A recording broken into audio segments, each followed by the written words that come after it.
బైబిల్ను మత్తయి సువార్త 10వ అధ్యాయం 16వ వచనం. మాథ్యూ 10:16.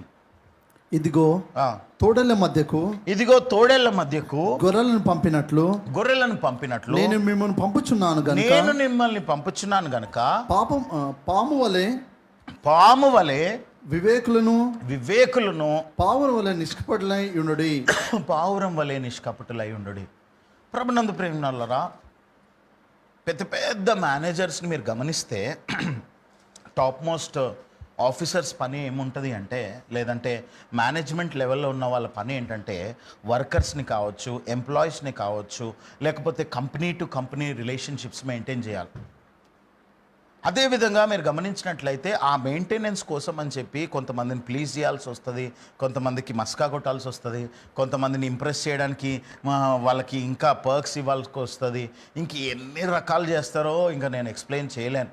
ఇంకోటి ఏంటి అంటే, ఈ యొక్క కోర్సెస్ చేయడానికి కూడా ఎన్నో లక్షలు పెడితే కానీ ఆ మేనేజ్మెంట్ కోర్సెస్ చేయడానికి వాళ్ళకి అవకాశం ఉండదు.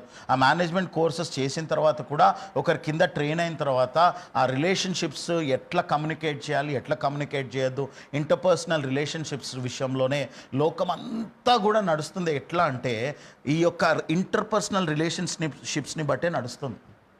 ఎవరితో నువ్వు ఎట్లా మాట్లాడితే ఏం జరుగుతుంది అనే వివేచన నీకున్నట్లయితే నీకు చాలా పనులు అయిపోతాయి. ఎవరితో ఎప్పుడు ఎట్లా మాట్లాడాలో నీకు తెలిస్తే సగం తలనొప్పులు పోతాయి. ఎన్నో గొడవలు, ఎన్నో దేశంల మధ్యలో కూడా. అందుకే ఏమంటారు, ఒక ప్రెసిడెంట్ ఉన్నప్పుడు, ఒక ప్రైమ్ మినిస్టర్ ఉన్నప్పుడు, లేకపోతే ఒక కంట్రీకి ఒక వ్యక్తి ఉన్నప్పుడు మంచి రిలేషన్ ఉన్నప్పుడు ఉంటుంది వేరే కంట్రీతో. ఇంకొక ప్రెసిడెంట్ వచ్చినప్పుడు, ఇంకొక ప్రైమ్ మినిస్టర్ వచ్చినప్పుడు, లేకపోతే ఇంకొక వ్యక్తి మారినప్పుడు ఈ రిలేషన్షిప్స్ కొన్నిసార్లు సన్నగిల్లే పరిస్థితి ఉంటుంది. ఇవన్నీ కూడా ఏంటి అంటే these are all related to one point, interpersonal relationships అనొచ్చు. అంటే ప్రేమికులారా, మనుషుల దగ్గర వివేచన కలిగి ఉన్నప్పుడు జరిగే లాభాలు, మనుషుల దగ్గర వివేచన కలిగి లేనప్పుడు జరిగే నష్టాల గురించి ఈరోజు మాట్లాడుకుందామని. ఇక్కడ చెప్తున్న సందర్భము ఎవరు చెప్తున్నారు? అది యేసు ప్రభు చెప్తున్నాడు. ఎవరితో చెప్తున్నాడు? ఆ శిష్యులు దేవుని యొక్క నామంలో వాళ్ళు వెళ్ళి కొంతమందిని సువార్త ప్రకటించే ముందు వాళ్ళని పంపుతున్న సమయంలో దేవుడు చెప్తున్నాడు ఏంటంటే, మిమ్మల్ని తోడేళ్ళ దగ్గరికి పంపిస్తున్నా అంటున్నాడు. తోడేళ్ళకు చాలా తెలివి ఉంటుంది.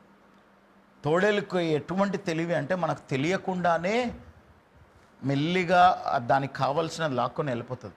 అందుకే చాలాసార్లు తోడేళ్ళలాగా స్వభావం కలిగి ఉండొద్దు అని కూడా మాట్లాడుకుంటూ ఉంటాం మనం. అయితే ఈ తోడేళ్ళ మధ్యలోకి మిమ్మల్ని పంపిస్తున్నా అనే మాట ఎవరు అంటున్నారు? యేసుప్రభు అంటున్నాడు. ఎవరితో అంటున్నాడు? శిష్యులతో అంటున్నాడు. అయితే ఆ తోడేళ్లతో మాట్లాడి ఎలాగూ హ్యాండిల్ చేయాలో,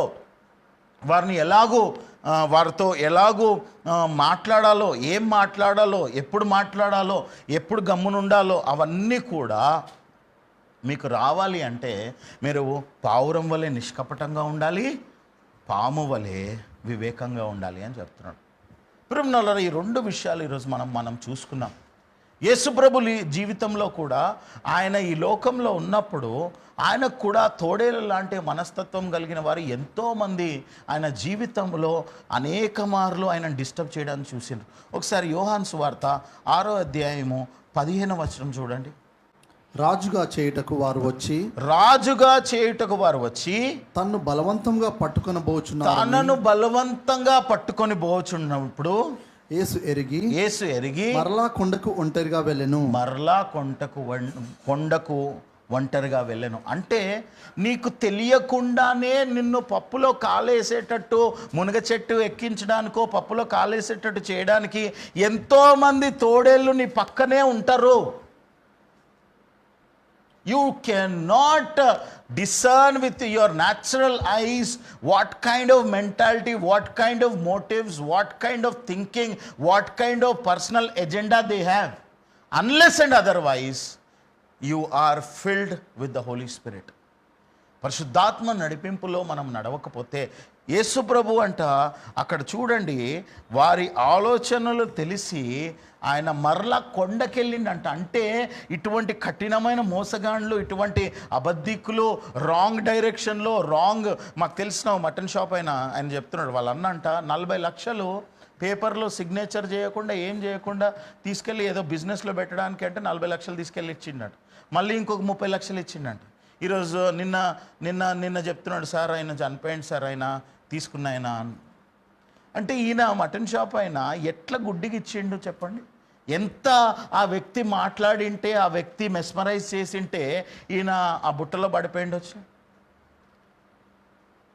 అట్లా ఎన్నోసార్లు ఎన్నో విషయాలలో, కేవలము ఆత్మీయ విషయాలలోనే కాదు, కానీ మన ఉద్యోగంలో, మన వ్యాపారంలో, మన ఇల్లు కట్టుకునేటప్పుడు, మనం చదువుకునేటప్పుడు, మనకున్న పక్కన వాళ్ళు, మనకున్న నేబర్స్, ఎన్ని విషయాలలో తోడేలు లాంటి మనస్తత్వం కలిగిన వారు ఎవరిని మింగుదునా అని సాతాను తిరుగుతున్నట్లుగా తోడేళ్ళు కూడా తిరుగుతూ ఉంటాయి. కానీ మనమంట యేసు ప్రభులాగా వాళ్ళ ఆలోచనలు గుర్తుపట్టి కొండెక్కాలంట. కొండ దేనికి సాదృశ్యం అండి? దేవుని యొక్క సన్నిధికి, ఒంటరితనానికి. యేసు ప్రభు ఎప్పుడెప్పుడు కొండెక్కిండో, ఆ కొండ ఎక్కినప్పుడు చేసిన పని ఏంటంటే ప్రార్థన, దేవుడితో సహవాసము.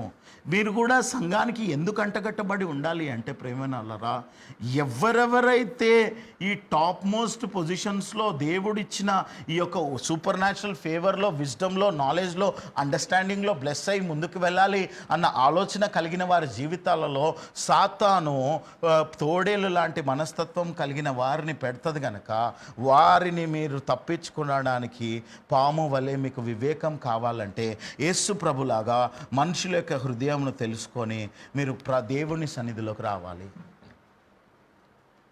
ప్రేమనోళ్ళరా, యేసు ప్రభుని ఒక్కసారి కాదు వాళ్ళు అట్లా చేసింది. ఇంకొక వచనం చూడండి, యోహాను సువార్త 7వ అధ్యాయం 30వ వచనం. అందుకు వారు ఆయనను పట్టుకున్న యత్నము చేసిరి గాని, అందుకు వారు ఆయనను పట్టుకున్న యజ్ఞము చేసిరి కానీ ఆయన గడియ ఇంకను రాలేదు గనక ఎవడను ఆయనను పట్టుకొనలేదు. చూడండి, people will try to push you, trouble you, disturb you, distract you, divert you, break you, mold you. They will try to crush you, but because God's timing was still not appointed time రాలేదు గనక వాళ్ళు ఆయనను ఏం చేయలేకపోయినారంట. నీ జీవితంలో కూడా ఇలాగ జరగవచ్చు తెలుసా? యూ కెన్ బీ ఆల్సో కొండకెక్కడము, దేవుడి సన్నిధిలోకి రావడము, దేవుడి సన్నిధిలో కనిపెట్టడము, దేవుడి సన్నిధిలో ప్రార్థన చేయడము, ఆపద్దినం కొరకై ముందుగానే సిద్ధపడడం నువ్వు నేర్చుకుంటే, ఈ తోడేల లాంటి మనస్తత్వం కలిగిన మనుషులు నిన్ను ఎన్కౌంటర్ చేయడానికి వచ్చినప్పుడు, నిన్ను ట్రబుల్ చేయడానికి వచ్చినప్పుడు, అది ఉద్యోగంలో కావచ్చు, వ్యాపారంలో కావచ్చు, లేకపోతే పరిచర్యలో కావచ్చు, ఇంకా దేంట్లోనైనా కావచ్చు, యూ విల్ బీ సెక్యూర్. అందుకే కీర్తనకారుడు అంటాడు, నా కొండ నా కోట. ప్రేమనోళ్ళరా, థింక్ అబౌట్ దిస్ థింగ్. యేసు ప్రభు అంట హృదయ ఆలోచనలు ఎరిగి ఈ ఆల్వేస్ యూస్ టు ఎస్కేప్. ఇంకొక వచనం చూడండి, John 8th chapter 59th verse.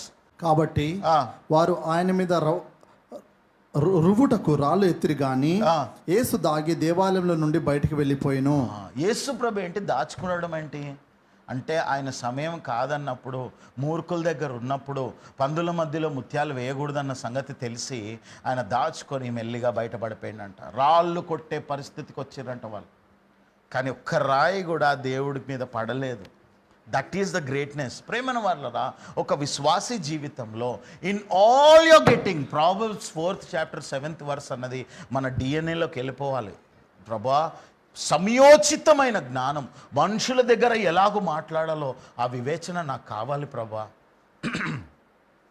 మనుషుల దగ్గర ఎలాగో ప్రవర్తించాలో ఆ వివేచన నాకు కావాలి ప్రభా. ప్రేమరా, మీకు ఒక్క వర్స్ కాదు, ఇన్ని వర్సెస్ చూపించినాను. సరే, యేసుప్రభు అంటే గ్రేట్ అనుకోండి, ఆయన దేవుని కుమారుడు. పౌలు గురించి కూడా చూద్దాం. మనం పౌలును చూద్దాం ఒక్కసారి. అపోస్తల కార్యంలో 23వ అధ్యాయం 6 నుండి 9 వచనాలు చూడండి. వారిలో ఒక భాగము సద్దుకైలును మరి ఒక భాగం పరిశీలన ఉన్నట్టు పౌలు గ్రహించి, సహోదరులారా, నేను పరిసయుడను, పరిశీల సంతతి వాడను, మనకున్న నిరీక్షణ గూర్చి, మృతుల పునరుత్థానం గూర్చి నేను విమర్శింపబడుచున్నానని సభలో బిగ్గరగా చెప్పెను. అతడు అలా చెప్పినప్పుడు పరిసయ్యులకును సద్దుకైలకును కలహం పుట్టినందున ఆ సమూహము రెండు పక్షంలో ఆయను. సద్దుకైలు పునరుత్థానం లేదనియో దేవదూత అయిన ఆత్మ అయినను లేదనియో చెప్పుదురు గాని పరిసయ్యులు రెండును కలవని ఒప్పుకొందురు. అప్పుడు పెద్ద గొల్లు పుట్టెను. పరిసయ్యుల పక్షంగా ఉన్న శాస్త్రులు కొందరు లేచి, ఈ మనిషిని యందు ఏ దోషంను మాకు కనబడలేదు. వాళ్ళకి గొడవ పెట్టి ఈయన బిందాస్తున్నాడు. ప్రేమనోళ్ళరా, వివేచన చేసే పని ఏంటో తెలుసా? నీ మీదకి ఒక్క కత్తి రువ్వకుండా దేవుడు నిన్ను కాపాడగలుగుతాడు. నీ మాటలు, నీ క్రియలు, నువ్వు ఏం మాట్లాడాలో, ఎప్పుడు మాట్లాడాలో, ఎవరితో మాట్లాడాలో, ఏం మాట్లాడాలో దేవుడు నీకు వివేచన ఇచ్చి దేవుడు నిన్ను దాంట్లో ఉండి తప్పిస్తాడు. దాని తర్వాత అధ్యాయాలలో మీరు గమనిస్తే రాజుల ఎదుట పాల్ ఇచ్చిన స్పీచెస్, ఆ అగ్రిపా రాజు దగ్గర ఇచ్చిన స్పీచ్ అంట one of the classical speech అంటది. ఆయనకి అంత జ్ఞానము, అంత వివేచన ఎలాగొచ్చింది ప్రేమనోళ్ళరా? దేవుడి సన్నిధిలో కనిపెట్టడాన్ని బట్టి. ప్రేమనోళ్ళరా, ఈరోజు నువ్వు పొలోమని సువార్త వేసుకొని పరిగెట్టడము తప్పు అని నేను అంటాను. ఎందుకు అంటే నువ్వు సిద్ధపాటు లేకుండా వెళ్ళినప్పుడు 100% దెబ్బలు తింటావు. అదే దేవుడి సన్నిధిలో కనిపెట్టి దేవుడు చెప్పినప్పుడు నువ్వు బయలుదేరి నువ్వు ప్రజల ఎదుట నిలబడినప్పుడు జరిగేది ఏంటో తెలుసా? నీకు అటాక్ రాదని కాదు, యేసుప్రభుకే వచ్చింది, పౌలుకే వచ్చింది. కానీ they knew how to escape it. They knew how to escape it. They knew how to escape it. నాకు ఈ అధ్యాయంలో, ఈ 28వ అధ్యాయంలో కూడా నాకు చాలా ఇష్టం. అతనికి ఆ ప్రాంతంలో భూములు ఉండెను. అతడు మమ్మును చేర్చుకొని 3 దినములు స్నేహభావంతో. ఓకే, ఫస్ట్ వర్స్ చదువు, సెకండ్ వర్స్ చదవండి ఫస్ట్. ఆ నాగరికులకు ద్వీపవాసులు మాకు చేసిన ఉపచారం మింత కాదు. ఎలాగనగా అన్యూజువల్ కైండ్నెస్ చూపించారంట ఆ దీవవాసులు. అన్యూజువల్ కైండ్నెస్ చూపిస్తున్నారని తెలిసిన వెంటనే సాతాను చేసిన పనేంటి? పాల్కి ఎక్స్ట్రాడినరీ స్పెషల్ గ్రేస్ వస్తుందని తెలియంగానే ఒక చెట్లలో, కట్టెల్లో ఒక పాము వచ్చి ఆయన కాటేసిందంట. ఆ కాటేసిన వెంటనే అందరూ ఏమనుకున్నారంటే ఈయన భయంకరుడు, ఈయన డేంజరస్ ఫెలో, అందుకే ఈయనని ఓడలో నుండి తప్పించుకున్నా ఈయన పాము చేతిలో చచ్చిపోతాడు అనుకుంటే ప్రేమనోళ్ళరా, పాము కాటేసిన పాల్కి ఏం కాలేదంట. దాని తర్వాత ప్రేమనోళ్ళరా 7వ వచనంలో మీరు గమనించినట్లయితే అక్కడ ఉన్న దీవవాసులు, అక్కడున్న పెద్దలు పాల్ ద్వారా ఎన్నో రకాల అద్భుతాలు పొందుకోవడంతో పాటు పాల్ని ప్రేమనోళ్ళరా ఎంతో గొప్పగా అవసరతలన్నీ తీర్చి పంపించారంట. వివేచన, వరములు, జ్ఞానము, ఎన్ని రకాలుగా దేవుడు మన కొరకై సిద్ధపరిచి మన తలను ఎప్పుడూ ఎత్తుకొని ముందుకు వెళ్ళేటట్టు చేయడానికి మన కోసం నియమింపిన బ్లెస్సింగ్స్ని మనం మర్చిపోతే ఎలాగా?